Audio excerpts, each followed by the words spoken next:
দর্শক মণ্ডলী, এনটিভি লাইভে আপনাদেরকে জানাচ্ছি আমি স্বাগতম। আমি মোহাম্মদ মনোয়ার হোসেন এখন দাঁড়িয়ে আছি কুমিল্লা জেলার চৌদ্দগ্রাম উপজেলার গুণবতী ইউনিয়নের আগদিয়া এলাকায়। আসলে আমরা এখানকার মানুষ যে একটি ব্রিজের কারণে খুব নিদারুণ কষ্টে আছে, এই বিষয়গুলো তুলে ধরার জন্য আপনাদের কাছে আছে। আমি আপনাদেরকে দেখাতে চেষ্টা করতেছি, এখানে একটা ব্রিজ ছিল, ব্রিজটি থাকার কারণে ব্রিজটা যখন পুরাতন হয়ে যায়, এখানের মানুষগুলো মানুষের উপকারের জন্য এই ব্রিজগুলো এখানে চালু করা হয়। নতুন করে একটা ব্রিজ চালু করার কথা ছিল আজকে থেকে 5 বছর আগে। 5 বছর আগে যখন ব্রিজ চালু হয় 8 কোটি টাকা টেন্ডার হয়েছে, পাশাপাশি 14 গ্রামের দুটি এই ঠিকাদারি প্রতিষ্ঠানকে এই কাজগুলো দেওয়া হয়েছিল এই ব্রিজটা করার জন্য। কিন্তু দেখা যাচ্ছে যে আজকে পর্যন্ত 2020 সাল থেকে 2025 সালে 5 বছরে এই ব্রিজটি হয়নি। এখন মানুষ নিদারুণ কষ্টে আছে।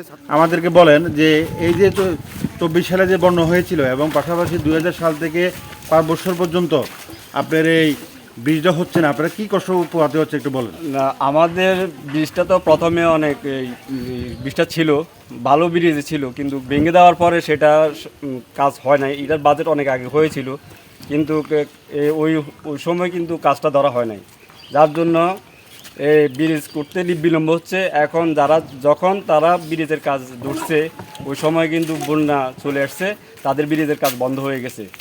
হ্যাঁ, এখানে কত বছর থেকে এই ব্রিজটা? 2000 সাল থেকে 2020 সাল থেকে এখানে শুরু হয়েছে এবং 2025 সাল পর্যন্ত এখনো ব্রিজটা হয় না নাকি? না, হয়নি। এখানে ছাত্রছাত্রী বা অন্যদের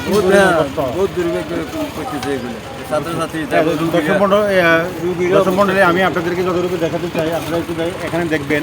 আমরা আসলে এই যে রাস্তা আছে, এই আগ দিয়ে যে রাস্তাটা আছে, এখানে এসে নিচে নামার পর এই ব্রিজটা দিয়ে, এখানকার যে ব্রিজটা আছে, ব্রিজ দিয়ে আসলে মানুষ এই সিএনজি দিয়ে মানুষের যাতায়াতের কথা ছিল, কিন্তু আসলে তারা যেতে পারতেছে না।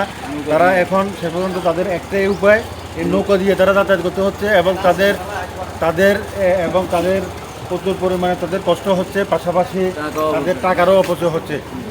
দর্শক মণ্ডলী, আমরা আসলে এলাকাবাসীর সাথে কথা বলেছি, ছাত্রছাত্রীদের সাথে কথা বলেছি, এখানকার যারা রুগী তাদের সাথে কথা বলেছি। তাদের একটাই দাবি, যাতে এই ব্রিজটি, এই আগদিয়া ব্রিজটি খুব দ্রুততম সময়ের মধ্যে শেষ করে চলাচলের উপযোগী করে দিলে মানুষের অনেক কষ্ট লাঘব হবে। আমি মোহাম্মদ মনোয়ার হোসেন এতক্ষণ যুক্ত ছিলাম কুমিল্লা জেলার চৌদ্দগ্রাম উপজেলা গুণবতীর আগদিয়া থেকে।